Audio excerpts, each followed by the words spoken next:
No caso do Zema, o que a gente vê é investimento direto no partido dele, no Partido Novo, pelo pai do Vocaro, que, aliás, foi preso hoje em Minas Gerais. Esse é o sujeito que está doando para o Novo em Minas Gerais. Terra do Zema. O sujeito foi preso hoje. É inadmissível também, Zema? Eu me pergunto. Porque se o Flávio tinha que saber que o Vocaro era bandido antes do escândalo do Master estourar, ora, o Zema devia saber que um sujeito do estado dele, que doou para a campanha dele, a governador, era pai do bandido, e aí é bandido também, né? Ou essa regra, Zema, se aplica só ao Flávio? Está no ar o Márcio Talks, o canal de cortes mais visto do YouTube. Eu sou Márcio Andrade e no vídeo de hoje você vai ver mais um conteúdo sensacional. Portanto, é muito importante que você se inscreva no canal, deixe o seu comentário, deixe também o seu like. Se liga aí! Estava falando agora um pouco sobre o pânico, né? Que alguns entram em desespero e nesse sentido veio a turma eu chego a chamar de a turma da ejaculação precoce. A turma da ejaculação precoce é aquela turma que, eu me lembro quando teve a crise do Moro com o Bolsonaro, que o Moro saiu falando aquelas coisas do Bolsonaro, as pessoas vieram na hora, porra, acabou tudo, Flávio não sei o que, acabou, etc, etc, a candidatura do Flávio acabou, morreu por causa desse episódio. Alguns, eu diria até mesmo na direita, entraram num frenesi quase que comemorativo, né?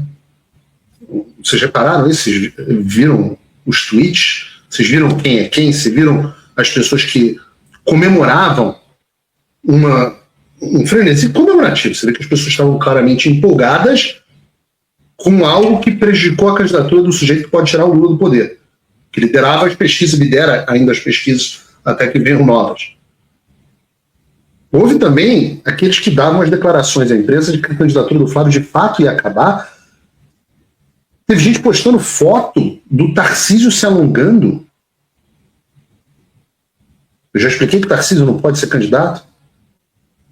Outras pessoas falam como se estivesse aquecendo para entrar em campo. Veículos de imprensa falando da Michelle Bolsonaro como alternativa, porque agora o Flávio Bolsonaro era inviável. Né?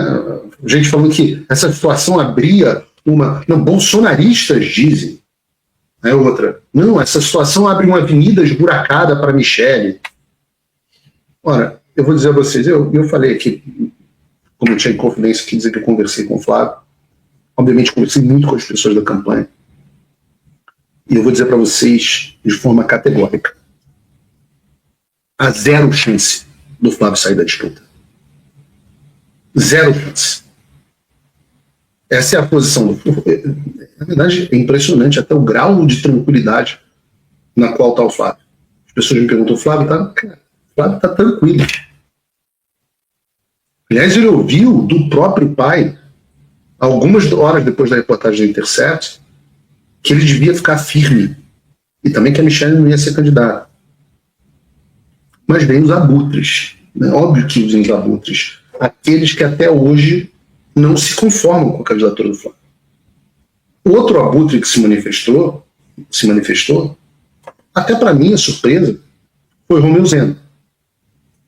Ele postou esse vídeo aqui com a legenda: "Isso é imperdoável".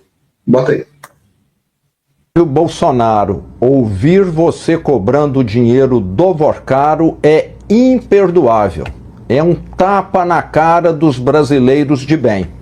Não adianta nada criticar as práticas de Lula e do PT e fazer a mesma coisa. É preciso ter credibilidade para mudar o Brasil. Não esperou nem a poeira baixar. Esse é o cara que mês passado estava brindando café com o Flávio, né? Os bastidores articulava querendo ser vice, né, Zé? Mas a gente sabe como é que foi. Elogiando o Flávio, dizendo que respeitava ele. Mas foi só ver o primeiro sinalzinho de fraqueza. O primeiro. Para ir na frente de todo mundo. O Zema saiu na frente do Lindbergh para ir na jugular do Flávio. desespero, né? Eu acho bom que a gente esteja vendo quem são os homens e quem são os meninos. É o que o cristão chama de livramento. Porque você imagina a possibilidade desse cara ser vice. Um sujeito que se vira contra você, sem conversar com você, sem buscar a fonte primária do que está sendo dito, com base em uma matéria da Intercept. Você imagina um cara desse sendo seu vice. Na primeira crise, ele ia conspirar para tentar ser presidente. Na primeira, ele ia conspirar para te derrubar.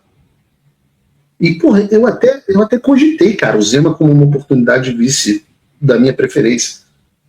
Mas agora está evidente que essa não é uma pessoa confiável. Aliás, o que a gente está vendo é que, além de não ser confiável, ele é hipócrita. Hipócrita. Porque a internet não perdoa. E ontem começaram a aparecer as informações sobre o Partido Novo. O Partido Limpinho do Zema. E eu gosto do Partido Novo. Eu não tenho, ao contrário do Kim, eu não tenho problema com o Partido Novo. Mas hipocrisia não, né? Ao contrário do Flávio, que estava caçando investidor privado com um filme privado, investidor, no caso do Zema, o que a gente vê é investimento direto no partido dele, no Partido Novo, pelo pai do Vocaro, que, aliás, foi preso hoje em Minas Gerais. Esse é o sujeito que está doando para o Novo em Minas Gerais. Terra do Zema. O sujeito foi preso hoje. É inadmissível também, Zema? Eu me pergunto. Porque se o Flávio tinha que saber que o Vocaro era bandido antes do escândalo do Master estourar, ora, o Zema devia saber que um sujeito do estado dele, que doou para a campanha dele, a governador, era pai do bandido. E aí é bandido também, né? Ou essa regra, Zema, se aplica só ao Flávio? Aliás, o que levou, né, o financiador da campanha do Romeu Zema, do Novo, em Minas Gerais, à prisão em Minas Gerais? Bom, o Henrique Vocaro, pai do Daniel Vocaro, foi preso justamente por suspeita de ajudar o filho a ocultar não 2,3 milhões que o Flávio não, 2,2 bilhões de credores e vítimas do escândalo Master, com o objetivo de blindar o patrimônio da família. Pelo seu vídeo de ontem, Zema, recebeu R$1 milhão desse sujeito para se eleger governador de Minas, para o seu partido, em Minas, no seu estado. Ora, também inaceitável, não é? Tinha que ser inaceitável. Mas não para por aí, não. O Partido Novo dos Limpinhos recebeu dinheiro de mais gente da família Vocaro. Você se lembra do primo do Daniel Vocaro, o operador financeiro que foi apontado pelo André Mendonça na semana passada como responsável pelos repasses de propina ao Ciro Nogueira? Então, esse mesmo sujeito, Felipe Cansado Vocaro, doou dinheiro para R$50 mil para a campanha de reeleição de um ex-deputado do Partido Novo em Minas Gerais. Além dele, o Fabiano Zettel, outro sujeito apontado como operador financeiro das propinas de Vocaro, também doou a reeleição desse mesmo deputado do Novo. E vejam, o meu foco aqui é o oposto do que você está imaginando. Porque eu não sou hipócrita. Eu não acho que essas doações são criminosas. Eu não vou dizer isso porque eu não sou um safado aproveitador igual o Zema. O meu intuito aqui é mostrar a hipocrisia dele. Porque se você está disposto a ir na jugular do Flávio por causa do áudio do Vocaro e reportagem da Intercept, como é que você explica o seu partido sendo financiado pelo pai, primo e cunhado do mesmo Vocaro, todos presos pela Polícia Federal no teu estado? Com o Flávio é inaceitável, mas e com você, Zema? E nada como um dia após o outro. Esse evento serviu de novo para mostrar quem é quem. Eu lembro de uma frase do Olavo. Ele falava o seguinte: nenhum petista renegou o Lula depois de 3 trilhões. Mas o Bolsonaro dá um peido e já 1.000 bolsonaristas o abandonam. Não teve crime, não teve imoralidade, não teve absolutamente nada de irregular.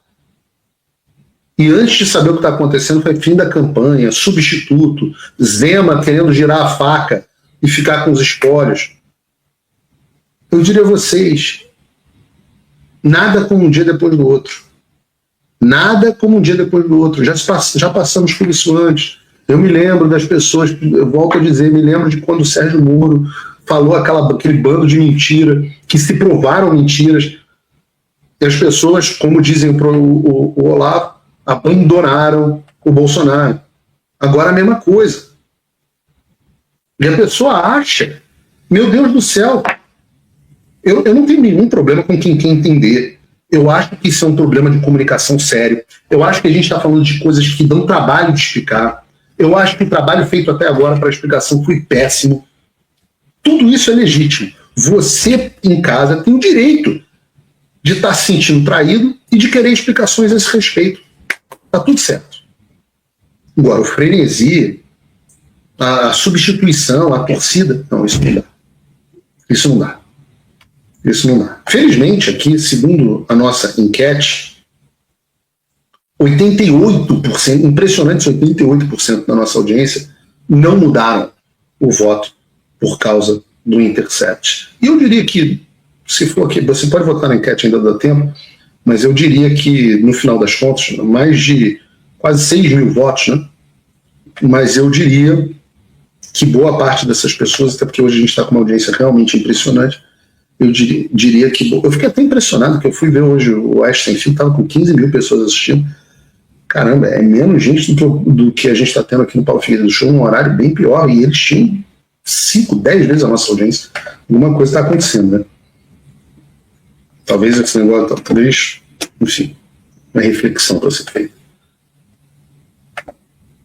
Mas eu volto a dizer para vocês, já vivemos isso antes, vai passar, irá um ciclo positivo, e vocês, eleitores, vocês, os 88%, os 90%, os 9 entre 10 eleitores que não mudaram seu voto por causa desse negócio, vocês podem e devem cobrar explicações. Cobrem de todo mundo. CPI do Master já. Cadê? Que explicação é essa? Tem contrato, não tem contrato? Eu acho. Eu ouvi aqui parte da história, e a história que eu ouvi é convincente. Minha opinião continua sendo, expliquem tudo para o público. Fala como que o Flávio conheceu o Vorcaro. Responda se o Vorcaro participava de reunião com o Flávio, se o Vorcaro esteve na casa do Flávio ou não. Responda, diga como é que foi. Se o Vorcaro botou dinheiro no filme, se não botou, quem que ele indicou. Pô, a história é boa, a história é verdadeira. Fala a verdade. Paulo Figueiredo Show, eu recomendo também que o Eduardo fale com o público. Tenho total confiança no Eduardo Bolsonaro. Total. Sei que não houve dinheiro vindo para o filme dele, até porque o Eduardo não seria maluco de cometer um crime aqui nos Estados Unidos. O Eduardo teve a vida dele toda devassada, auditada, para fazer o processo dele de green card, agora, recentemente. Então, estamos falando de fundos fiscalizados pela Security Exchange Commission, a SEC, a CVM americana. Isso é um negócio que não me preocupa. Acho que é bom falar com o público diretamente, fazer isso que eu estou fazendo aqui. As minhas sugestões na forma com a qual isso deveria ter sido lidado não foram aceitas. Está tudo certo. Eu não faço parte da campanha do Flávio.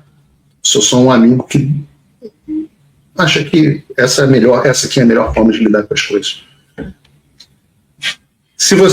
O Paulo Figueiredo Show é um oferecimento dos meus apoiadores e dos meus patronos Gold. Peço desculpas aos patronos Gold que a gente ainda não teve reunião de patrono Gold esse mês. Mas teremos, na terça-feira, nós teremos Paulo Figueiredo Show. Semana que vem vai ser uma semana com menos programas, porque eu continuo em viagem, mas continuaremos juntos aqui. Eu não esqueci de fazer entrevista com o André do Prado, ele ainda não me confirmou a data, deve ser na próxima semana ou na outra.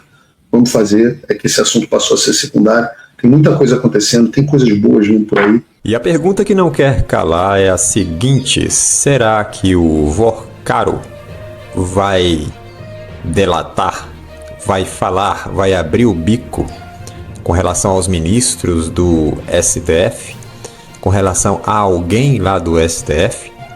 Ou ele vai ficar pianinho e vai se referir somente aos parlamentares do Congresso Nacional? Senadores, deputados, vai falar sobre membros do executivo do governo Lula ou do próprio Lula, tem alguma coisa para falar referente a, sei lá, ministros do governo Lula. Essa colaboração premiada ou a famosa delação do Vorcaro vai cair como uma bomba na República, não tenha dúvida disso, principalmente se ele abrir o bico referente aos ministros do STF. O STF está passando por um momento muito delicado no sentido de que a instituição, a credibilidade da instituição está em jogo. E o Vorcaro vai ser um cara que vai, me parece, colocar aí a par de cal nessa situação toda, quando se refere ao STF e também ao destino da República, né? A CNN está publicando aí. A CNN está publicando. A manchete da CNN diz que a comunicação entre Moraes e BC, que é o Banco Central, né, entra no radar da delação do Vorcaro. Não se sabe se vai acontecer ou não, porque as especulações que se tem em torno dessa questão da delação ou da colaboração premiada do Vorcaro é que ele vai isentar lá os ministros do STF. Mas de toda forma a CNN está falando aqui que o Vorcaro pode delatar sim os ministros, principalmente aí o Moraes, né, o Alexandre de Moraes, né? A colaboração do ex-banqueiro deve abordar se houve reuniões entre Moraes e o presidente do BC, do Banco Central, né, sobre a liquidação da instituição financeira, ou seja, o Banco Master. Moraes se reuniu ou não se reuniu com o presidente do Banco Central para falar sobre a liquidação do Banco Master, que é do Vorcaro? Era, né? Que agora o Banco Master quebrou, nem existe mais o banco. Então, fica aí a grande pergunta, a pergunta que não quer calar. Bom, por esse vídeo é isso. Se inscreva no canal, deixa o seu comentário, deixa também o seu like. E até breve.